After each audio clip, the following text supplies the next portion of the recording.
Trusted healthcare choice for millions, real to real. Medicover Hospital, Secunderabad.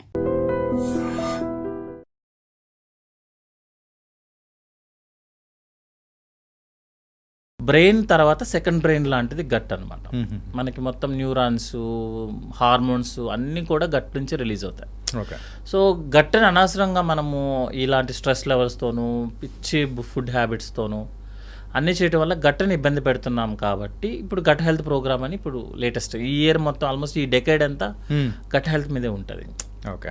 So ఏదైనా social awareness ప్రోగ్రామ్సే కదా. So gut health అనేది important. After brain తర్వాత gut health. Okay sir, gut health గురించి మనం మాట్లాడుతున్నాం కాబట్టి రీసెంట్ టైమ్స్లో డైట్ అనేది కూడా ఫాలో అవ్వడం అనేది కూడా చాలామంది స్టార్ట్ చేశారు. అండ్ ముందు ట్రెడిషన్ ఉంది, కాకపోతే ఈ మధ్యకాలంలో ఆ ట్రెడిషన్ కూడా ఎక్కువ అయిపోతుంది. ఆ డైట్ అనేది చేస్తేనే మన బాడీ అనేది బాగుంటుందంటారా? Diet is compulsory? డైట్ అనేది కంపల్సరీ కాదనేది జస్ట్ అంటే మనం పక్కన యాడ్ చేసుకున్నాం అనమాట. ఇప్పుడు నేను ఆమె సర్జికల్ గ్యాస్ట్రోఎంటరాలజిస్ట్, ఒక సూపర్ స్పెషలైజేషన్ అయిపోయిన తర్వాత మిగతా అవి చిన్న డిగ్రీస్ ఒక 10 చేస్తాము. జస్ట్ అవి నేమ్ని యాడ్ చేస్తాయి. నాకేమి ఎక్స్ట్రా క్వాలిఫికేషన్స్ ఎక్స్ట్రా లాగా ఏమి ఉండదు అనమాట. అట్లాగే ఇవి డైట్ ఇవన్నీ ఏంటి అంటే మనము ఏదో ఒక డైట్ చేస్తేనే హెల్దీగా ఉంటాము, లేకపోతే మనం బిఎంఐ బాడీ మాస్ ఇండెక్స్ చూసుకొని మన వెయిట్కి హైట్కి కరెక్ట్గా మ్యాచ్ చేస్తేనే మనం బాగుంటాము. ఒక షుగర్ పేషెంట్ వస్తాడు, షుగరు లెవెల్స్ని ఎంత స్ట్రిక్ట్గా మెయింటైన్ చేస్తాడంటే దట్ ఈస్ డేంజర్ యాక్చువల్లీ. మన బాడీ కదా ఇది. ఈరోజు మన temperature, cold hot temperature base చేసుకొని మన మూడ్ని బేస్ చేసుకొని కూడా అది మార్చుకోవాల్సి వస్తుంది. సో ఈరోజు మనం వర్క్ చేసాము, ఇంట్లో ఏదైనా ప్రాబ్లం ఉంది, కంప్లీట్లీ చేంజ్ అయిపోతూ ఉంటుంది. అతని షుగర్ ఏంటంటే 110 నార్మల్ అంటే 110కే తీసుకొస్తాడు అనమాట. తీసుకొచ్చి ఏం చేస్తాడంటే రోజు ఏముండదు, నీరసంగా ఉంటాడు, కానీ నా sugar levels normal sir normal అంటాడు. అంటే ఒక ఫాల్స్ ప్రెస్టేజ్ అనమాట. అట్లా మనం ఎప్పుడు కూడా, అందుకే మీరు ఒక షుగర్ లెవెల్, ఒక డైట్ గురించి చూసుకుంటే షుగర్ లెవెల్ నార్మల్ ఏంటంటే 70 to 110. ఓకే. వాడే అంత రేంజ్లో ఇచ్చాడు కదా, మీరు ఎలా మెయింటైన్ చేస్తారు? స్ట్రిక్ట్గా పేపర్ మీద రాసుకొస్తాడండి 110, 112, 100, అసలు ఎంత నేరోగా మ్యాజిన్లో చేస్తారు. అది సేఫ్ కాదు. ఇది ఎందుకంటే ఈ డైట్ కూడా అంతే. మనం ఒక స్ట్రిక్ట్గా మెయింటైన్ చేద్దామని ట్రై చేసామనుకోండి, మండే ఉన్నట్టు సండే ఉండము, అంతే కదా. Monday is a working day, hurry burry ఉంటుంది. Sunday is a very leisure day. మీరు ఒకే రోజు ఒకే పర్సన్, మగా నా హైట్, నా జీన్స్, నా బాడీ ఫ్యాట్, నా మజిల్ అంతా డిఫరెంట్. ఒక లేడీ ఉన్నారు, ఒక బాయ్ ఉంటారు, అతని jeans, environment, south Indian, north Indian అంతా డిఫరెంట్ కదా. లేదు అందరికీ ఒకటే డైట్, ఐదర్ కార్బ్స్ పెంచండి, ఒక అతనేమో వచ్చి అంటే ఐఎమ్ నాట్ కామెంటింగ్ ఎనీవన్. జనరల్గా యాజ్ ఎ సర్జన్ కానీ యాజ్ ఎ ప్రొఫెషనల్స్ మేము ఫాలో అయ్యేది ఏంటి అంటే మీ యాక్టివిటీని బేస్ చేసుకొని వర్క్ చేయండి. ఓకే. మీ ఫుడ్ మీదంతా మీ యాక్టివిటీని బేస్ చేసుకొని ఒక స్ట్రిక్ట్గా మనం ఒకటి ఫాలో అయితే లైఫ్ లాంగ్ మనం చేయలేము ఆ పని. మీరు ఈరోజు కంప్లీట్గా కార్బోహైడ్రేట్ డైట్ తీసుకుంటారు, కంప్లీట్గా ప్రోటీన్ డైట్ తీసుకుంటారు, ఎన్ని రోజులు చేస్తాం మనం అట్లా? అది సాధ్యం అవ్వదు యాక్చువల్గా. అట్లా కాకుండా టైంకి తీసుకోండి. యాక్చువల్గా మీరు suppose morning breakfast, lunch, dinner టైంకి, suppose 7 to 8, 12 to 1, 6 to 7 or 7 to 8, whatever the comfortable మీ యొక్క యాక్టివిటీని బట్టి. కొంతమంది 9కి పడుకునే వాళ్ళు ఒక 2 hours ముందు తినమని చెప్తాం. కొంతమంది 12కి పడుకుంటారు, వాళ్ళు 9కి తింటే సరిపోతుంది. నైట్ డిన్నర్కి మనం తినే ఫుడ్కి ఒక 2 hours గ్యాప్ సరిపోతుంది. ఓకే. అట్లా కాకుండా ఒక రూల్ లాగా పెట్టుకొని ఏదో సిస్టంలో నుంచి ఎక్సెల్ షీట్ ఒకటి బయటికి తీసుకొచ్చి 100 grams ప్రోటీన్ అనగానే 4 జీడిపప్పులు, 2 కందిపప్పులు అనుకుంటూ ఒక కప్పు తీసుకొని వేయింగ్ మిషన్లో పెట్టి, నిజంగా అలా తిన్న అది మనమేమో రోబోస్ ఒక చిప్పులో పెట్టి 80% ఛార్జింగ్ అవ్వగానే స్టాప్ చేయమని చెప్పడానికి. మనం మారిపోతుంటాం సార్. ఎవ్రీడే మన ఏజ్ పెరుగుతుంటుంది, మన యాక్టివిటీ పెరుగుతుంటుంది.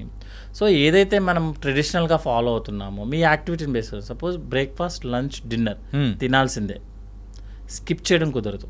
ఓకే. అందులో ఏం తింటారనేది మనం డిసైడ్ చేసుకోవచ్చు. కానీ జనరల్గా మేము చెప్పేది ఏంటంటే మీ ఇంట్లో ఏది ఫాలో అవుతారు, జనరల్గా మీరు ఫాలో అవ్వద్దు. మీరు ఇంట్లో ఏది ఫాలో అవుతారు, సౌత్ ఇండియనా, నార్త్ ఇండియనా, తెలుగు బేస్డా, maybe Telangana base, whatever thing is మీకు ఏదైతే ఫాలో అవుతున్నారో అది మీకు ఎంత అవసరం అయితే అదే తీసుకోండి. మీరు సపోజ్ మీరు చపాతీ తీసుకుంటారు, చపాతీ తినండి. 3 పూట్ల చపాతీ తినడం అనేది తప్పు. ఓకే. ఒక చపాతీ, కొంచెం rice, next chapati, rice, whatever thing is మార్చుకుంటాం. ఎందుకంటే సార్ మనం ప్రతి ఫుడ్కి న్యూట్రిషన్ వాల్యూ ఉంటుంది, ప్రతి ఫుడ్కి అవసరమైనవి ఉంటాయి, అవసరం లేనివి ఉంటాయి. ఒక్క ఫుడ్ ఎవరైనా సరే ప్రపంచంలో ఒక ఫుడ్ చూపించి ఇది తింటే నువ్వు 100 years జబ్బు లేకుండా హ్యాపీగా బతుకుతామని చెప్తారా? ఎవరు చెప్పం కదా. ఎవరు చెప్పరు సార్. మరి అలాంటప్పుడు ఓన్లీ ప్రోటీన్ తింటా, ఓన్లీ కార్బ్ తింటా, ఓన్లీ ఆయిల్ తింటా, కోకోనట్ ఆయిల్ తాగుతా, ఓన్లీ ఆయిల్ మేమో ఆయిల్ లేనిది అసలు తినమని నేను చెప్తాను ఒకళ్ళు. కరెక్ట్ అవ్వదు. బెస్ట్ ఆయిల్ అనేది ఏది ఉండదు సార్. ఎప్పుడు కూడా ఏంటంటే ఆయిల్స్ అనేది వీక్లీ మార్చుకుంటూ వెళ్తాం. ఎందుకంటే ప్రతి ఆయిల్లో గుడ్ ఉంటుంది, బ్యాడ్ ఉంటుంది. సో ఈ ఇయర్ ఈ రోజు మనం గ్రౌండ్ నట్ తీసుకున్నాం, నెక్స్ట్ వీక్ ఆయిల్ తీసుకో, ఎక్కడికి వెళ్ళిపోం కదా. మనం అదంతా వదిలేసి ఏం చేస్తామంటే బాగా డీప్ ఫ్రై, ఊరికి ఎక్కువ థింక్ చేసుకోవడము, ఫాస్టింగ్ 16 hours ఫాస్టింగ్ ఉంటారు సార్. దాని పేరు very past name, intermediate fasting. Intermediate fasting sir. ఏంటి సార్ అది? Intermediate fasting sir. Actually diet అన్ని ఏంటి అంటే బ్యారియాట్రిక్ సర్జరీ చేసేటప్పుడు మేము ఒబీస్ సర్జరీ చేస్తాం కదా. ఒబీస్ సర్జరీలో ఒక రూల్ ఉంటుంది సార్. ఏంటి అంటే నేను ఇప్పుడు సపోజ్ ఒక 150 kgs ఉన్నాను సార్, నేను సర్జరీ చేస్తాను. సర్జరీ చేసిన తర్వాత ఏం చెయ్యను నేను. యాక్చువల్గా సర్జరీలో మీ స్టమక్ కెపాసిటీ 1 liter. ఓకే, అంటే మీరు 1 liter తినొచ్చు. అంటే 1 liter అంటే వాటర్లో కన్వర్ట్ చేస్తా. సో నేనేం చేస్తానంటే దాన్ని 100 mlకి మారుస్తాను. స్టమక్ని షేప్ మార్చేసి 100 mlకి, అంటే మీ కెపాసిటీని తగ్గిస్తాం. సో మీరు ఈ 100 mlలో హై షుగర్స్ తీసుకున్నా సేమ్ ఉంటారు మీరు. ఇప్పుడు సపోజ్ నేను 1 liter కెపాసిటీని 100 mlకి మార్చాను సార్. మీరు మంచిగా షుగర్కి మిల్క్ షేక్లు అవన్నీ తాగేశారు అనుకోండి, సేమే కదా, సేమ్ క్యాలరీస్ తీసుకున్నారు. నేను బ్యారియాట్రిక్ సర్జరీ ఫెయిల్. అందుకని ఏం చేస్తామంటే సర్జరీ చేసాక ముందు 6 months ట్రైనింగ్ ఉంటుంది అతనికి. అంటే అతను ఏం తీసుకోవాలి, ఏం తీసుకోకూడదు అనే తనకు ఒక ఐడియా రావాలి. తనగా ఒక 10% వెయిట్ లాస్ అవ్వాలి. ఓకే, అంటే తన విల్ పవర్ అనమాట. ఒబిసిటీ అనేది ఒక సైకాట్రీ ప్రాబ్లం యాక్చువల్గా. పాపం తనకేం సంబంధం లేదు, తనకు తినకపోతే ఆగలేడు యాక్చువల్గా. అందుకే నేను చేస్తాను, ఒబిసిటీ ఉన్న ప్రతి పేషెంట్ సైకాట్రీ కౌన్సిలింగ్కి వెళ్తాడు ఫస్ట్. వెళ్ళి తనకి ఏదైనా వేరే ఇష్యూస్ ఉన్నాయి అన్నీ చెక్ చేసుకోవాలి. ఓకే, చెక్ చేసుకున్న తర్వాత ఒక 6 months తనకు ఒక ట్రైనింగ్ పీరియడ్ ఉంటుంది యాక్చువల్గా. అంటే మనం ఒక డైట్ ఇచ్చి ఇది నువ్వు ఫాలో అవ్వాలని చెప్పి ఒక యాక్టివిటీ ఇస్తాం. ఒక 30 minutes to 1 hour యాక్టివ్గా ఉండాలి. అంటే తనకి ఏంటంటే తన బాడీ మీద తన కంట్రోల్ వచ్చేస్తుంది. ఓకే, నేను ఇది తినొచ్చు, ఇది తినకూడదు. అతను ఓన్గా ఒక 10% kg వెయిట్ లాస్ అవ్వాలి, 10% వెయిట్ లాస్ అవ్వాలి. అంటే మోటివేట్ అవ్వాలి. అప్పుడు బ్యారియాట్రిక్ చేస్తాము. లేకపోతే బ్యారియాట్రిక్ నెక్స్ట్ రోజు మార్నింగ్ ఫెయిల్ అయిపోతుంది.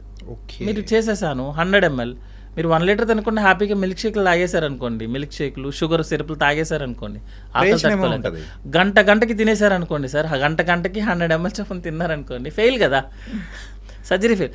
దానికోసం క్రియేట్ చేసిన డైట్లు ఇవన్నీ యాక్చువల్గా. ఇంటర్మీడియట్ ఫాస్టింగ్ కానీ, కీటో డైట్లు కానీ, ప్రతి దాన్ని మనం జనరల్ పబ్లిక్కి వాడేస్తున్నాం. ఓకే. జనరల్ పబ్లిక్ ఏంటంటే ఎప్పుడైనా ఒక 6 monthsకో లేకపోతే ఏదైనా సర్జరీకి వెళ్ళడానికి ముందు కొంచెం వెయిట్ లాస్ అయితే రిజల్ట్స్ బాగున్నాయి అనుకోండి, that is okay. Life long ఈ సేమ్ డైట్లు యూస్ చేయడం కుదరదు సార్. ఇట్స్ వెరీ డేంజర్ యాక్చువల్గా. ఎందుకంటే కీటో డైట్ వాడుతున్న చాలా మందికి కిడ్నీ ఇష్యూస్ వస్తున్నాయని ఆల్రెడీ తెలుసు, ఎవ్రీబడి ప్రూవెన్. నిజమా సార్? మీరు ప్రోటీన్ ఎక్కువ తీసుకున్నారు సార్, ప్రోటీన్ డైజెస్ట్ అవ్వాలి కదా, దాన్ని బై ప్రొడక్ట్ ఎవరు రిలీజ్ చేయాలి బయటికి? కిడ్నీ. సరే, మీరు కిడ్నీ 100 years కోసము ఇంత డయాలసిస్ చేయడం కోసమని మనకి క్రియేట్ అయింది. ఇంత ప్రోటీన్ని మీరు డైజెస్ట్ చేయమని కిడ్నీ మనకి బాడీ లోపలికి వచ్చింది. మీరు రోజు 60 grams ప్రోటీన్ ఇవ్వాల్సిన వాళ్ళు మీరు 200 grams ప్రోటీన్ రోజు ఇచ్చారనుకోండి, ఎన్ని రోజులు పనిచేస్తుందో చెప్పండి? హాఫ్ పడిపోతుంది కదా. సరే, సింపుల్, ఇస్ మిషన్. మీ ఇష్టం వచ్చినట్టు రోజు ఇచ్చేసేటప్పుడు మీరు వాటర్ కూడా, మీకు ఆల్రెడీ మన పెద్దవాళ్ళు చెప్తారు కదా, వాటర్ ఎంత పడితే అంత తాగకూడదని చెప్తారు. 3 to 4 liters is the correct. కొంతమంది ఏం చేస్తారంటే యుద్ధం చేసినట్టు వాటర్ బాటిల్ పట్టుకొని అదొక పోస్ట్ లాగా ఫటా తాగుతూనే ఉంటారు, యూరిన్కి వెళ్తున్నారు. మీరు రోజుకి 3 liters చొప్పున ఫిల్టరేషన్ చేయడానికి మీ కిడ్నీ తయారు చేశారు, దేవుడు ఇచ్చాడు మనకి. ఓకే, దాన్ని మీరు రోజు 5 లీటర్లు పోసారనుకోండి, దాని వర్కింగ్ కెపాసిటీ తగ్గిపోతుంది. మిషన్ తగ్గిపోతుంది కదా సార్. ఎక్కువ రోజులు నడిస్తే కాలు అరిగిపోదా? సేమ్ కాన్సెప్ట్ కదా. మీరు ఎక్కువగా ఒక ప్రోడక్ట్ని పంపిస్తున్నారు, మన బాడీ ఎన్ని రోజులు డైజెస్ట్ చేస్తుంది, ఎన్ని రోజులు వాడుకుంటాం మనం దాన్ని. దానివల్లే ప్రాబ్లం. సో యాజ్ ఎ సర్జన్గా నా వైపు నుంచి యాజ్ ఎ ప్రాక్టీషనర్, మనము ఒకళ్ళు చెప్పిన దాన్నో లేకపోతే ఒక చోట ప్రూవ్ అవ్వచ్చు సార్, ఏముండదు, ఇది ప్రూవ్ అవటంలో తప్పేం లేదు యాక్చువల్గా. కీటో డైట్ తీసుకుంటే చాలా హెల్తీగా ఉంటుంది, ఇంటర్మీడియట్ ఫాస్టింగ్ తీసుకుంటే మీరు చాలా బాగుంటారు, మీ షుగర్స్ కంట్రోల్లో ఉంటాయి, ఇవి అన్నీ ప్రూవెన్ అవ్వచ్చు. కానీ డయాబెటీస్ అనేది షుగర్ వాల్యూ కాదు. ఓకే, మీకు షుగర్ వాల్యూ పెరిగితే డయాబెటీస్ ఈజ్ అన్కంట్రోల్డ్ అని. షుగర్ వాల్యూ తగ్గితే డయాబెటీస్ కంట్రోల్డ్ అని. కంట్రోల్డ్ అంటారు తప్ప తగ్గిందని ఎవరు చెప్పరు. కంట్రోల్లోకి వచ్చిందని, అవును సార్, ఒక్కసారి షుగర్ వచ్చిన వాళ్ళు కంట్రోల్లో ఉంది అని అంటారు తప్ప. షుగర్ అనేది ఒక వాల్యూ, డయాబెటీస్లో షుగర్ వాల్యూ అనేది వాల్యూ చూపిస్తుంది అంతే. కంట్రోల్డా అన్కంట్రోల్డా అంతే తప్పించి మీకు షుగర్ తగ్గిందా, షుగర్కి సంబంధించిన ఏదైనా సైడ్ ఎఫెక్ట్స్ అవుతున్నాయా లేదనేది చెప్పదు ఇప్పుడు. ఓకే. సో అంటే మనం అంత స్ట్రిక్ట్గా మెయింటైన్ చేయడం అనేది రాంగ్. మనం ప్రోగ్రామ్ కాదు సార్, టైం టేబుల్లో రాసుకొని 2 జీడిపప్పులు 2 బాదం పప్పులు ఒక గిన్నె ఒకటి తీసుకొని అదేదో చిన్న చిన్న వెయింగ్ మిషన్స్ వచ్చాయి దాని మీద పెట్టుకొని కరెక్ట్గా 90 grams రైస్ అట్లా అనేది that is the danger. Okay. So నేనైతే సజెషన్ చేయమంటే మీరు టైంకి ఫుడ్ తినండి, బయట ఫుడ్ మ్యాక్సిమం అవాయిడ్ చేద్దాం. ఆయిల్ కూడా ఏంటంటే ఫ్రై ఐటము ఆయిలీ ఐటమ్ తగ్గించుకోవడము, టేస్ట్ కోసం కాకుండా తగ్గించుకోవడం, ఆయిలీ ఐటమ్స్ తగ్గించుకోవడము. సాల్ట్ కూడా ఏంటి అంటే ఎంతైతే అవసరం ఎక్స్ట్రా యాడెడ్ సాల్ట్ యాడ్ చేయకుండా, సాల్ట్ కూడా రోజుకి 2 grams సాల్ట్ లాగా. ఇప్పుడు సాల్టే మెయిన్ డేంజర్ అనమాట యాక్చువల్గా. అదే మీరు ఇందాక చెప్పారు, సోడియం అనేది కూడా, సోడియం ఎక్కువ ఉంటుంది. సో దాంతో ఎవ్రీ డే 30 minutes వాకింగ్. ఇప్పుడు ఏంటంటే అందరికీ ఇంటి పనులు తీసేశారు, 0 అయిపోయాయి ఇప్పుడు అందరికీ. మేమైతే 0 ఇంటి పనులు లేవు, బయట ఎండలో తిరగడం లేదు, యాక్టివిటీ లేదు. ఇప్పుడేదో బై మిస్టేక్ అదృష్టం కొద్ది గేటెడ్ కమ్యూనిటీస్ వచ్చి మనల్ని బతికిస్తున్నాయి, కానీ ఇండివిజువల్ హౌసెస్లో అయితే 0 యాక్టివిటీ. ఇంటికి వెళ్ళాం ఏదో సినిమాలో చెప్పినట్టు, ఇంట్లో తలదించితే ఇన్స్టిట్యూట్లో ఎత్తాలి, ఇన్స్టిట్యూట్లో తలదించితే ఇంట్లో ఎత్తాలి అన్నట్టు తగ్గిపోతుంది కదా. సో గేటెడ్ కమ్యూనిటీస్ వల్ల మనకి యాక్టివిటీ పెరుగుతుంది. So physical activity at least 30 to 45 minutes per day చేసుకొని, జిమ్ చేస్తారా, యోగా చేస్తారా, వాకింగ్ చేస్తారా, అది మన కంఫర్ట్స్, మనకున్న యాక్టివిటీ ప్రకారం చేసుకుంటూ ఉంటే యూ విల్ బీ హెల్దీ. ఒకవేళ ప్రాబ్లం వచ్చిందనుకోండి, హ్యాపీగా డాక్టర్స్ దగ్గరికి వెళ్ళండి, చూపించుకోండి, ట్రీట్మెంట్ తీసుకోండి, అయిపోయింది. అంటే వీటికి సంబంధించి ఒకటి నేను చూశాను సార్ రీసెంట్గా, కొంచెం ఇంట్రెస్టింగ్గా అనిపించింది. అంటే ఒక 12 hours నువ్వు ఫాస్టింగ్ చేసావంటే నీ బాడీలో ఇలా ఉంటుంది, 18 hours చేస్తే ఇలా ఉంటుంది. సో అండ్ 24 hours చేసావంటే నీ బాడీలో అయితే కొత్త ఎనర్జీ అనేది కూడా ప్రొడ్యూస్ అవుతూ ఉంటుంది. 48 hours అయితే you're super man kind of అని చెప్పేసి ఈ రీల్స్ కొన్ని చూశాను. నాకు I'm not getting exact idea.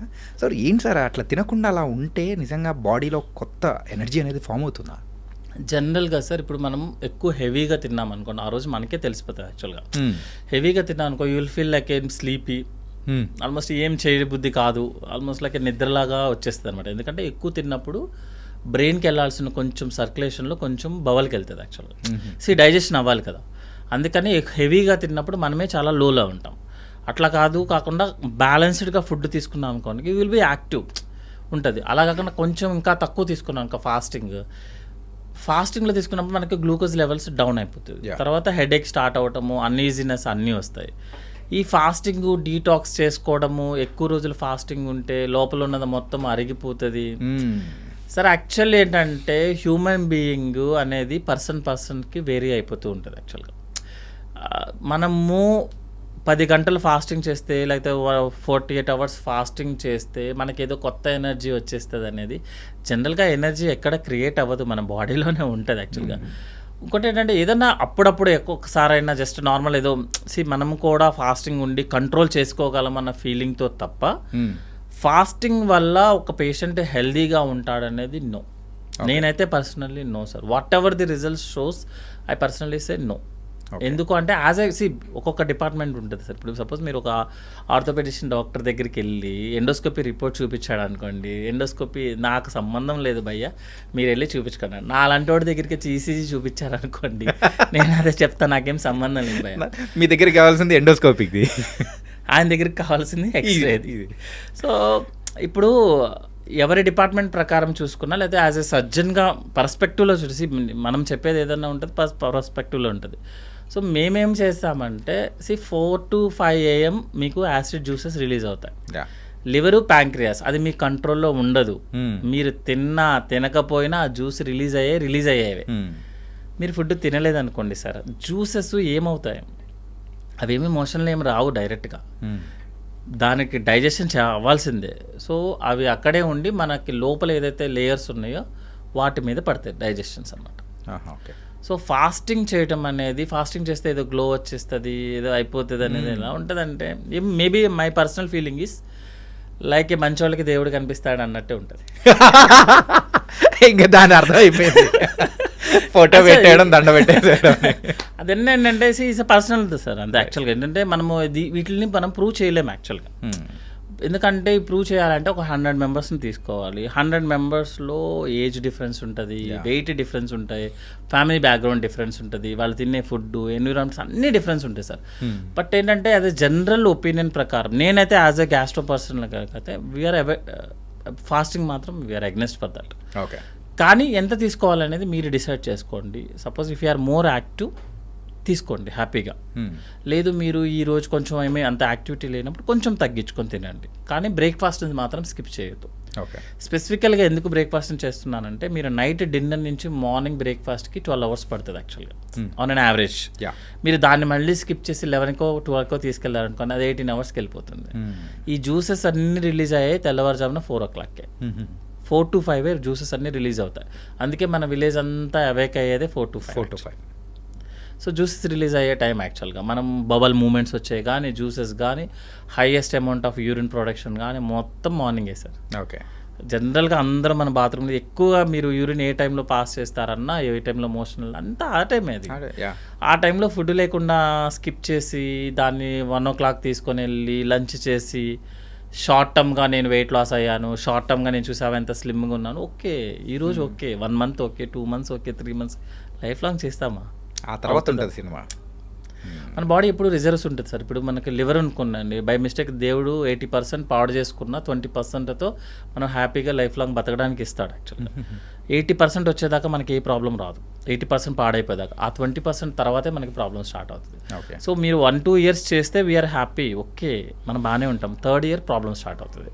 ఈ ఎఫెక్ట్స్ అన్నీ 3rd year స్టార్ట్ అవుతుంది. ఓకే. దాని బదులు మీరు కావాల్సిందే తినండి, ఏమవుతుంది తిన్నంత వరకు తినండి. అంటే మన ఏజ్ని బట్టి మనం ఉండాలి యాక్చువల్గా.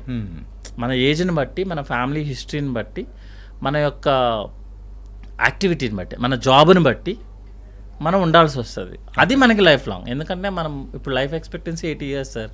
హ్యాపీగా 8 years ఉండాలి కదా. కావాలంటే ఏదైనా రెస్ట్రిక్షన్ చేసుకునేటప్పుడు 60-65 తర్వాత చేద్దాం, ఇప్పుడు తొందర ఎందుకు? ఉన్నదాన్ని అనుభవించండి అంటారు. అనుభవించాలంటే అగ్రెసివ్గా చేయొద్దు, లోగా చేయొద్దు, ఏదో బ్యాలెన్స్డ్గా చేయండి. ఇప్పుడు what is your good food అని ఎవరన్నా అడిగితే it's a balanced food. Okay.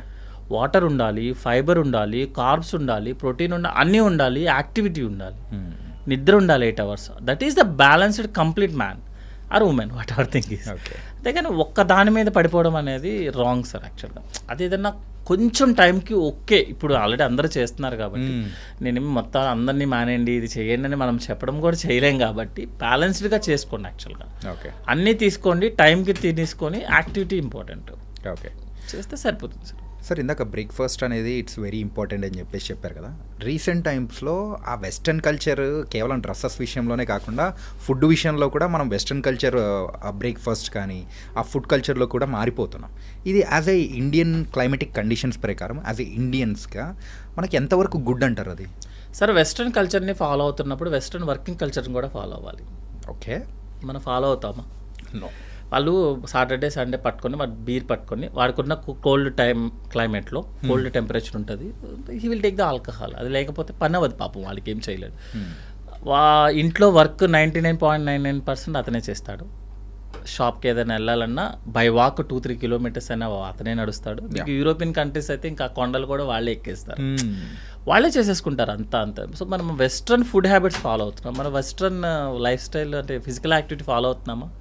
కళ్ళు మూసుకొని చూస్తే మన ఇంట్లో ఎంతమంది పని చేస్తున్నామని అందరికీ తెలుసు. పక్క సందులో ఉన్న షాపుకి కూడా కార్లు తీసేవాళ్ళం మనం యాక్చువల్గా. సో వెస్ట్రన్ ఫుడ్ కాదు, ఇండియన్ ఫుడ్ కాదు సార్, ఎవ్రీథింగ్ ఈజ్ నార్మల్. వాళ్ళ ఎన్విరాన్మెంట్ ప్రకారం వాళ్ళు క్రియేట్ చేసుకున్న ఫుడ్ అది. అదే ఫుడ్ మన ఎన్విరాన్మెంట్లో సెట్ అవ్వదు, సెట్ అవ్వడానికి ఛాన్సే లేదు యాక్చువల్గా. వాళ్ళకు ఉన్నప్పుడు మనము యూఎస్లో నేను మొన్న ఒక వీడియో చూసాను యాక్చువల్గా. యూఎస్లో మిడ్ డే మీల్ ప్రోగ్రామ్ అంటే స్కూల్లో ఇచ్చే ఫుడ్ ప్రోగ్రామ్ హెల్దీ ఫుడ్ దగ్గర నుంచి ప్యాకింగ్ ఫుడ్లోకి వచ్చేసారు. Highest obesity rate is in US countries. Western కంట్రీస్లోనే హైయెస్ట్ ఒబిసిటీ, ఇంత యాక్టివిటీ చేసినా హైయెస్ట్ ఒబిస్ ఉంటారు యాక్చువల్గా. అందుకే మొన్న చైనా ఐ థింక్ ఒక యాడ్ కూడా ఉంది, యాపిల్ ప్రొడక్షన్ వాళ్ళు చేస్తే ఎలా ఉంటుందంటే మొత్తం ఒబీస్ పీపుల్ లాగా ఉండి యాక్టివిటీ లేకుండా. నాట్ కామెంటింగ్ కాదు, వాళ్ళ ఫుడ్ హ్యాబిట్ వాళ్ళ ఎన్విరాన్మెంట్కి ఓకే, మన ఎన్విరాన్మెంట్కి ఐ సెడ్ నో. ఓకే. మన ఎన్విరాన్మెంట్కి మన ఫుడ్ హ్యాబిటే కరెక్ట్ ఉంటుంది యాక్చువల్గా. ఎందుకంటే అది కదా క్రియేట్ చేసింది, దాంతోనే కదా ఇన్ని సంవత్సరాలు బతికేసింది. 10 minutes యూట్యూబ్ వీడియో చేసేస్తే మారైపోతారంటే ఎట్లా సార్? సో మన దాంట్లో ఏంటంటే రైస్ ఉండటము, దాంట్లో పాటు ప్రోటీన్ ఉంటుంది, దాల్ కానీ చికెన్ కానీ వాట్ ఎవర్ థింగ్ యూజ్ ఉంటుంది. తర్వాత ప్రోబయాటిక్స్ ఉంటుంది, కర్డ్ ఉంటుంది, పెరుగు ఉంటుంది, మిల్క్లో కాల్షియం ఉంటుంది. మీకు ఈ వెజిటేబుల్స్ అన్ని వెజిటేబుల్స్లో అన్నీ ఉంటాయి. అండ్ వెస్ట్రన్ ఫుడ్ అంటారు సార్, సగం వెజిటేబుల్స్ వచ్చినాయి అక్కడి నుంచే కదా. కొత్తగా వెస్ట్రన్ ఫుడ్ ఏంటో ఆల్రెడీ మనం మిక్స్ అయిపోయి మన తెలుగు ఇంగ్లీష్ అయినట్టే ఉంటుంది. ఇంగ్లీష్ అందుకని సో కంప్లీట్గా వెస్ట్రన్ టైప్ ఆఫ్ ఫుడ్, లేకపోతే కొరియన్ ఫుడ్ అసలు ఏముండదు. కొరియన్ ఫుడ్ మనం తింటే కడుపు ఖరాబ్ అవుతుంది యాక్చువల్లీ. ఓకే. ఎప్పుడో ఒకసారి పార్టీ బేసిస్లోనో లేకపోతే just for relaxation purpose continue చేయడంలో తప్పేం లేదు. కానీ వాళ్ళ ఫుడ్ వాళ్ళ జీన్స్కి, వాళ్ళ బాడీ హ్యాబిట్కి, వాళ్ళు ఉన్న సన్నదానికి వాళ్ళ ఫుడ్ సరిపోతుంది సార్. మనకి ఏడా సరిపోతుంది? వాళ్ళకున్న హ్యాబిట్స్కి వాళ్ళు సరిపోతుంది. అది మొత్తం వాకింగ్లోనే ఉంటాడు. మనం ఎక్కడ ఉంటాం? మనం వాకింగ్లో మనం కంప్లీట్గా వాళ్ళకి అన్నీ నో సాల్ట్, ఏముండవు, కంప్లీట్ ప్లెయిన్గా తీసుకుంటారు. మనకి ఎక్కడి నుంచి వస్తాయి ప్రోటీన్స్ ఇవన్నీ? మనకి ఎక్కడ ఎలక్ట్రోలైట్స్ ఎక్కడి నుంచి వస్తాయి? మనకున్న సన్నీ సీజన్లో మొత్తం సగం చెమటలోనే సోడియం పోతుంది సార్. మన సోడియం మీరు సాల్ట్ ఇవ్వరు. సోడియం ఎక్కడి నుంచి రావాలి? మన బాడీలో సోడియం ప్రొడక్షన్ ఏమైనా ఉందా? షుగర్ ఫ్యాక్టరీ లేదు కదా, సాల్ట్ ఫ్యాక్టరీ మన దగ్గర లేదు కదా. అక్కడికి అవసరం లేదు. అతనికి కోల్డ్ కంట్రీ, అతనికి స్వెట్టింగ్ ఉండదు, అతనికి సోడియం లాస్ అవ్వదు. మనకి సోడియమే లాస్ అవుతుంది కదా, రోజు చెమటే ఉంటుంది కదా. సో మనం యాడ్ చేసుకోవడంలో తప్పలేదు. సో అప్పుడప్పుడు okay, just for the taste purpose. But nutritious అతనికి న్యూట్రిషియస్, మనకి కాదు. ఓకే. మన ఎన్విరాన్మెంట్కి కాదు, మన జీన్స్కి, మన బాడీ హ్యాబిట్కి సెట్ అవ్వదు. ఓకే సార్, ఈ యూజువల్గా మేము రెగ్యులర్గా చేసే ఈ ప్రోగ్రాంలో ఏ డాక్టర్ వచ్చినా కానీ రెగ్యులర్గా ఒక క్వశ్చన్ అడుగుతాను సార్. ఏంటంటే ఇన్ని సంవత్సరాల మీ ప్రయాణంలో ఏదైనా కానీ మీకు డిఫికల్ట్గా అనిపించినది, ఎక్కువసార్లు మీకు తారాసపడిన ప్రాబ్లం ఏంటి పేషెంట్స్ నుంచి? ఇప్పుడు లేటెస్ట్గా ఏమవుతుందంటే అండి, ఇప్పుడు సపోజ్ ఒక పేషెంట్ ఏదైనా సర్జరీ కోసం వచ్చారనుకోండి. ఓకే. సర్జరీ కోసం వచ్చినప్పుడు తనకి మనం చెప్తామన్నమాట, సపోజ్ గాల్ బ్లాడర్ సర్జరీ ఉంది, మనము ఇలా లాప్రోస్కోపీ చేస్తాము, లాప్రోస్కోపీలో స్టోన్స్తో పాటు గాల్ బ్లాడర్ అన్నీ రిమూవ్ చేస్తాము, సర్జరీ అయిపోయిన తర్వాత అవసరమైతే చూపు పెడతాము, అన్నీ ఎవ్రీథింగ్ విల్ ఎక్స్ప్లెయిన్ ఇట్. అలాగని చెప్పి మొత్తం 1 to 10 చెప్తే ఎవరు చేయించుకోరు. గాల్ బ్లాడర్ సర్జరీ చేస్తే వాళ్ళు కొంచెం ఎసిడిటీ ప్రాబ్లం వస్తుందనో, లేకపోతే లోపల ఏదైనా ఇంజురీ అయ్యే ఛాన్సెస్ ఉంటుందనో, లేకపోతే ఒక్కొక్కసారి ఎండోస్కోపీ స్టెంటింగ్ వేయాలనో, ఎవ్రీథింగ్ ప్రతి పేషెంట్కి అన్ని కాంప్లికేషన్స్ ఎక్స్ప్లెయిన్ చేయడం కుదరదు. ఓకే.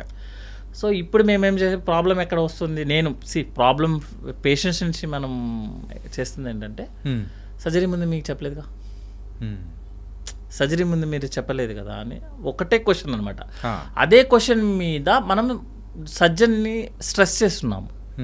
అంటే మీరు చెప్పలేదు. నెక్స్ట్ ఏమవుతుంది అంటే, ఇప్పుడు ఏదన్నా ఇష్యూ అయిందనుకో, చిన్నది సర్జరీ అనేది బిగ్ వన్ అండి. మనం కట్ చేయడం లోపలికి వెళ్ళి, ఎనాటమీ అనేది గాడ్ అండి యాక్చువల్గా. సర్జరీలో ఎవరు డిక్టేట్ చేస్తారు surgeon best or worst surgeon అంటే, లోపల ఉన్న ఎనాటమీ అంటే లోపల స్ట్రక్చర్ ఎలా ఉంది. స్ట్రక్చర్ చాలా సింపుల్గా ఉందనుకోండి, చిన్న సర్జన్ కూడా తోపు సర్జనే. సర్జరీ లోపల కనుక బాగా ప్రాబ్లం ఉంది, అతుక్కుపోయి ఉందనుకోండి, అవి స్కాన్స్లో తెలియదు. ఇంకొకటి కూడా ఏంటంటే, ఇంతకుముందు మీకు స్కాన్ చేయించాం కదా, సిటీ చేయించాం కదా, ఎంఆర్ఐ చేయించాను కదా, ఆ స్కాన్లో తెలియలేదా అని అడుగుతాడు. మీరు కళ్ళతో చూసింది వేరు కదా, డైరెక్ట్గా నేను లోపలికి వెళ్ళి కళ్ళు పెట్టి చూసింది వేరు. ఆల్మోస్ట్ స్కాన్ ఇవన్నీ ఏం చెప్తాయి అంటే, జస్ట్ ఈ ప్రాబ్లం ఉంది, స్టోన్స్ ఉన్నవి, గాల్ బ్లాడర్ ఇలా వాసున్నదా లేదా, గాల్ బ్లాడర్ పక్కన ఇంటెస్టైన్ ఉందా, అది ఎంత అతుక్కున్నది, ఇవన్నీ మనకి చెప్పదు స్కాన్ అన్నీ చెప్తే ఇంకా సర్జరీ ఎందుకండి. కరెక్ట్. లోపలికి వెళ్ళిన తర్వాత సపోజ్ కొన్నిసార్లు ఏమవుతుంది అంటే, మారుతుంది, షేప్ మారతం కానీ మన ప్లాన్ కానీ మారిపోతుంది. ఫైనల్లీ ఎవరి సర్జన్ అయినా కూడా ఏం చేస్తామంటే, పేషెంట్కి ఈరోజు సర్జరీ చేస్తే రేపు వెళ్ళిపోవాలి, ఇదే మోటోలో ఉంటాడు సర్జన్. అంతే కదా, పని అయిపోయింది, పేషెంట్ వెళ్ళిపోయాడు అనుకోండి, we are also happy, patient is also happy. But ఇప్పుడు ఏమవుతుందంటే, కొంచెం అంత అవేర్నెస్ ఎక్కువ అయిపోతున్న వల్ల, అవేర్నెస్ ఉండడం కరెక్ట్ యాక్చువల్గా, ఓకే, ఎక్కువ అయిపోవడము, సస్పిషియస్ అయిపోవడం వల్ల ఏదైనా జరిగినా మీరు సర్జరీ ముందు చెప్పలేదు కదా సార్, ఓకే, స్కాన్లో తెలియలేదా సార్, లోపలికి వెళ్ళి సెకండ్ వర్డ్ ఏంటంటే, మనము ఇది కాకుండా ఇది చేసామన్నాం అనుకోండి, అంటే సర్జరీ ఫెయిలా సార్. అంటే వాళ్ళకి ఒకటి తెలియకపోవటము, ఒకటి ఎక్కువ తెలిసిపోవడము, అవేర్నెస్ మరీ ఎక్కువైపోవటం, సస్పిషియస్ని ఎక్కువైపోవటం, అది హ్యూమన్ బీయింగ్స్ మారిపోయాం మనం కూడా ఈ మధ్య. సో జనరల్గా సార్ సర్జనే కాదు సరే, కుక్ అయినా అనుకోండి, మనం హోటల్కి వెళ్ళే కుక్ అయినా సరే మనకి మంచిగా పెడదామని ట్రై చేస్తాడు అతను కూడా. అంతే కదా, ఎవరైనా అంతే. ఇప్పుడు డ్రైవర్ ఉన్నాడు సార్, డ్రైవర్ ఏమో మనకి వెళ్ళి గుద్దేద్దామని ట్రై చేస్తాడా ఏంటి సార్? లేదు కదా, మ్యాక్సిమం ట్రై చేస్తాడు తను కూడా. యాక్చువల్గా మంచిగా చేద్దామనే చేస్తారు. సో ఎప్పుడైనా మనం ఒకటి చేసినప్పుడు ఓకే, డ్రైవర్నైనా కుక్నైనా మనం నమ్మాలి. యాక్చువల్గా నమ్మితే మనకు ఒకేసారి అవునా సార్ ప్రాబ్లం అయిందా, వాట్ ఈజ్ నెక్స్ట్, ఏం చేద్దాం సార్, మనకి ఫ్రీ హ్యాండ్ ఇస్తే డాక్టర్ కనుక he will do the miracles. Next step ఎప్పుడు కూడా ఒక ప్రాబ్లం వస్తే సెకండ్కి బ్యాకప్ ఉంటుంది సార్. ఎప్పుడు మనకి దేవుడిచ్చిన వరం అనుకోండి, మన పూర్వీకులు వాటెవర్ మన సీనియర్స్ సూపర్ సీనియర్స్ వాళ్ళు ఇచ్చిన ప్లాన్ అనుకోండి, ఏదైనా సరే ఒక చిన్న ప్రాబ్లం వస్తే దానికి బ్యాకప్ ఉంటుంది. ఇప్పుడు ఓకే ఓకే చాలా సింపుల్ బ్యాకప్స్ ఉంటాయి. సపోజ్ ఒక పేషెంట్కి ఇది ప్రాబ్లం అయింది అనుకోండి, సరే ఏం చేద్దాం, నెక్స్ట్ క్వశ్చన్, నెక్స్ట్ ఏం చేద్దాం, ఇది చేద్దామా, ఓకే డన్. అప్పుడు అనుకోండి మనకి ఫాస్ట్గా రికవరీ వచ్చేస్తారు. ఇట్లా కాకుండా మీరు ప్రెజర్ పెట్టి బ్యాంక్ ఎంప్లాయీని ప్రెజర్ పెట్టి అమ్మా నాకు ఇవ్వు అన్నాడు అనుకోండి, ఒక నోటు తక్కువ అవ్వచ్చు, ఒక నోటు ఎక్కువ అవ్వచ్చు. రైట్. సో అంటే లేటెస్ట్గా అది మీరు అంటే ప్రాబ్లమ్స్ ఏం ఫేస్ చేస్తున్నారు అంటే కౌన్సిలింగ్ పార్ట్ కొంచెం ప్రాబ్లం అవుతుంది యాక్చువల్గా అనమాట. బట్ ఏంటంటే ఇప్పుడున్న సిచ్యువేషన్ ప్రకారం మనిషికి కొంచెం ఆగే ఇష్యూస్ ఉన్నాయి కాబట్టి మనం మళ్ళీ కొంచెం ఇంకొక గంట ఎక్కువ ఎక్స్ప్లెయిన్ చేసి ఇంకా ఎవరైతే అవేర్నెస్ ఉన్న వాళ్ళో వాళ్ళని పిలిపించి 4-5 డయాగ్రామ్లు, డాక్టర్కి డయాగ్రామ్ గీయడం రాకపోయినా మంచిగా డయాగ్రామ్లు గీసి ఎక్స్ప్లెయిన్ చేసి చేస్తున్నాం. ఒక్క టైంలో 15-20 years బ్యాక్ లేదు, 15-25% కొంచెం ఫ్రీడమ్ అట్లా ఉండేది. సో ఎంతైనా మన పేషెంట్కి మంచిగా చేస్తేనే కదా అతను వెళ్ళిపోతాడు, లేకపోతే నెక్స్ట్ రోజు మార్నింగ్ నుంచి ఆ హెడేక్ ఎవరు పడతారండి. సో కౌన్సిలింగ్ పార్ట్ అనేది కొంచెం డిఫికల్ట్ అవుతుంది ఈ మధ్య. ఓకే సార్, జెంట్స్లో లేడీస్లో ఈ గ్యాస్ట్రిక్ ఇష్యూస్ అనేది కూడా సో డిఫరెన్స్ ఏమన్నా ఉంటుందా? ఎందుకంటే యూజువల్గా బయట చూస్తూ ఉంటే అబ్బాయిల్లోనే ఎక్కువగా ఈ గ్యాస్ట్రిక్ ఇష్యూస్ అనేది కూడా ఎక్కువ గమనిస్తూ ఉన్నాం. ఎందుకు ఇలాగా? జనరల్గా సార్ లేడీయే, ఫిమేల్ మెయిలే. తనకున్న ప్రాబ్లం మనకి రావు, మనకున్న ప్రాబ్లం తనకి రావు, అంతే కదా. కొన్ని ప్రాబ్లమ్స్ చెప్పుకోలేని ప్రాబ్లమ్స్ కొన్ని మనం కరెక్ట్గా చెప్పాలంటే వాళ్ళే మనమే. ఇంకోటి ఏంటంటే జనరల్గా జెంట్స్ అనేది కొంచెము అంటే ఇప్పుడు ఓకే కానీ పర్సంటేజ్ ప్రకారం చూసుకుంటే జెంట్స్ అనేది బయట తినడం అనేది ఎక్కువ. Okay okay. జెంట్స్ అనేది ఎకనామిక్స్ హైయెస్ట్ ప్రాబ్లమ్స్ ఎక్కడ వస్తుంది, హైయెస్ట్ స్ట్రెస్ కానీ థింకింగ్ కానీ ఎక్కడ వస్తుంది అంటే ఫైనాన్షియల్ ఇష్యూస్. ఇప్పుడు లేడీస్ అందరూ కౌంటర్ పార్ట్ చేస్తున్నారు, 50-20% మనకి హెల్ప్ చేస్తున్నారు, అంతా ఉంది. బట్ యాజ్ ఏ పర్సంటేజ్ ప్రకారం చూసుకుంటే ఇప్పటికీ కూడా జెంట్సే కొంచెం ఫైనాన్షియల్ లీడింగ్లో ఎక్కువ ఉంటుంది. సో బయట ఫుడ్ తినడము, ఫైనాన్షియల్ లీడ్ చేయడము, ఇర్రెగ్యులర్ టైమింగ్స్ ఉండటము, యాజ్ యూజువల్గా కాటన్ బిజినెస్ మనమే ఎక్కువ ఉంటుంది యాక్చువల్గా అనమాట. అంటే చిట్ చాట్ చేయటము, బయటికి వెళ్ళి రావటము, ఇవన్నీ కూడా జెంట్స్లోనే ఎక్కువ ఉంటాయి. హ్యాబిట్స్ కూడా స్టార్ట్ అయింది ఫీమేల్లో, బట్ మెయిల్లో పోలిస్తే దే ఆర్ వెరీ ఫార్ డిస్టెన్స్లో ఉన్నారు. గుడ్ హ్యాబిట్స్కి దగ్గరలో ఉన్నారు, మనం బ్యాడ్ హ్యాబిట్స్కి దగ్గరలో ఉన్నారు. సో దానివల్ల జెంట్స్లో ఎక్కువ ప్రాబ్లం. నెక్స్ట్ ఇంకోటి ఏంటంటే మనకి బాడీలో హార్మోన్స్ అనేది వాళ్ళ హార్మోన్స్, మనకి టెస్టోస్టెరాన్, వాళ్ళకి ఈస్ట్రోజన్, ప్రొజెస్టెరాన్, అవి కొంచెం స్లోగా ఉంచుతాయి అనమాట యాక్చువల్గా. ఎందుకంటే they are meant for female body కాబట్టి మళ్ళీ birth, delivery, they will face lot of things యాక్చువల్గా. సో వాళ్ళకి అటు సైడ్ ప్రొటెక్షన్ మెకానిజం ఉంటుంది. మనకేంటంటే టెస్టోస్టెరాన్, ఎడ్రినల్ లెవెల్, కోపము, స్ట్రెస్, యాంగ్జైటీ, వీటన్నిటి వల్ల మెయిల్స్కి ఎసిడిటీ ప్రాబ్లమ్స్ ఎక్కువ. సెకండ్ థింగ్ ఏంటంటే మెయిల్ వచ్చిన హాస్పిటల్కి వచ్చిన తొందరగా ఫీమేల్ రారు.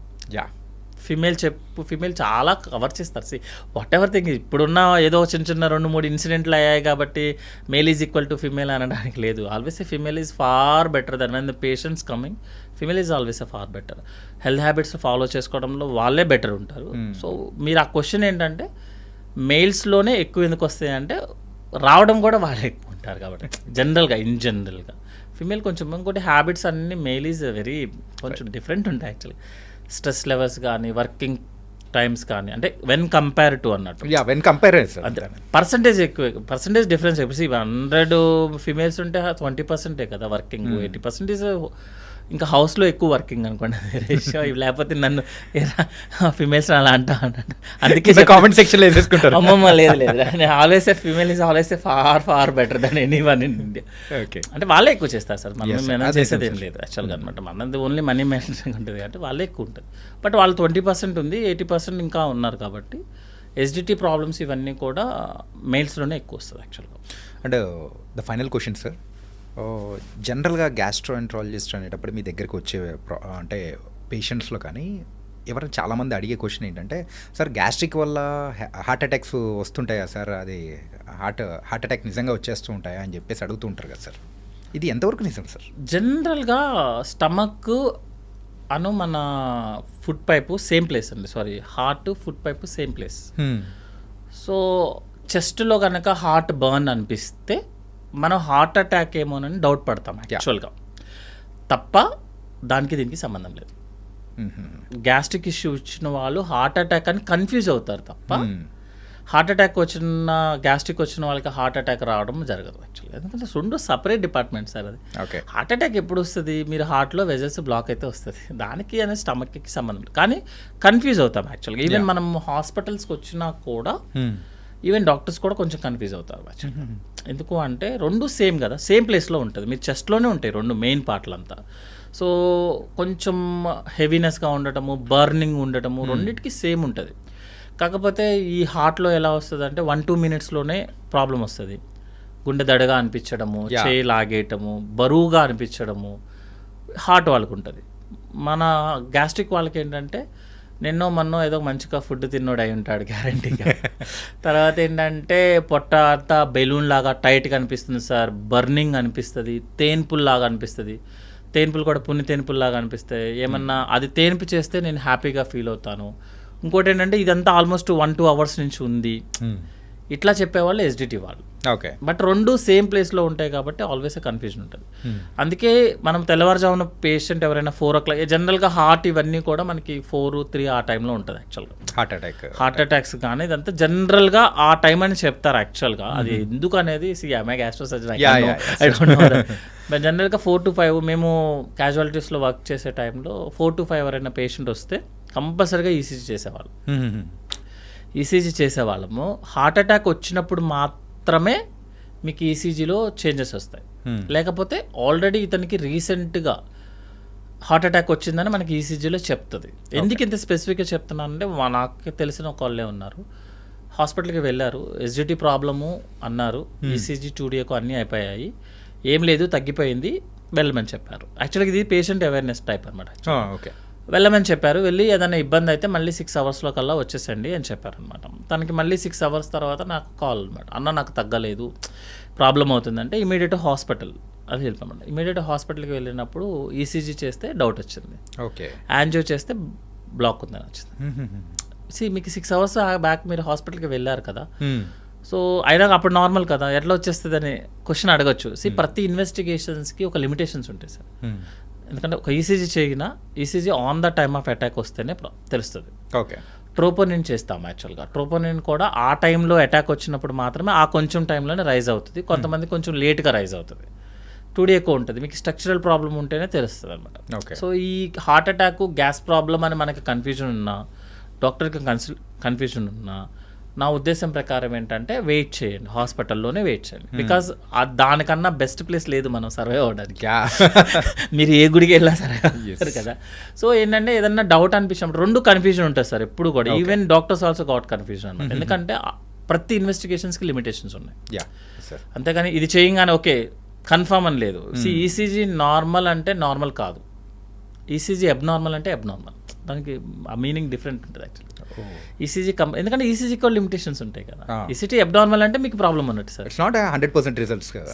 ఈసీజీ నార్మల్ అంటే నార్మల్ అవ్వాల్సిన రూల్ లేదు, ఈసీజీ కన్నా అబో చాలా టెస్ట్లు ఉన్నాయి కదా. ఓకే, సో ఏదన్నా ప్రాబ్లం ఉన్నప్పుడు, ఎందుకంటే తెల్లవారుజామునే ప్రాబ్లం అవుతుంది సార్, ఎందుకంటే ఈవెన్ బయట ఫెసిలిటీస్ అంతా ఆల్మోస్ట్ 24 hours సిటీయే, కానీ ఆ టైంలో కొంచెం తక్కువ సిటీ కదా. సో మనకి ఏదైనా ప్రాబ్లం ఉన్నప్పుడు better to wait 9 o'clock 10 o'clock మన కార్డియాలజిస్ట్ వచ్చినప్పుడు చూపించుకొని కన్ఫర్మ్ చేసుకొని, మీరు కంప్లైంట్ తగ్గకపోతే మళ్ళీ ఇమీడియట్గా హాస్పిటల్కి బ్యాక్. ఓకే, మంది ఇచ్చారు కదా సారు తగ్గుద్దిలే 1 గంట తర్వాత 2 గంటల. జనరల్గా హార్ట్ అటాక్లో ఎవరైనా పేషెంట్కి ఏదైనా ఇబ్బంది అవుతుంది అంటే లేట్గా హాస్పిటల్కి వస్తేనే ప్రాబ్లం. ఓకే, అట్లా కాకుండా మీరు మెడిసిన్స్ వాడారు సార్, మీకు తగ్గాలి కదా రూల్ ప్రకారం. మీరు ఎస్జిటి అనుకోండి, మీకు తగ్గాలి కదా, తగ్గలేదు కదా, మీకు ప్రాబ్లం ఉంది కదా, గో టు హాస్పిటల్ అగైన్. మళ్ళీ ఏమవుతుంది, హ్యాపీకి వెళ్ళి మళ్ళీ చూపి, ఎందుకంటే that is the safest place. Okay, nice sir. And bold అయిన విషయాలు అనేది కూడా షేర్ చేసుకున్నారు ఈ షో ద్వారా. So thank you so much sir. Thank you అండి. Thank you sir. Sir, one life lesson what medicine has taught you. Whatever you can do without expecting.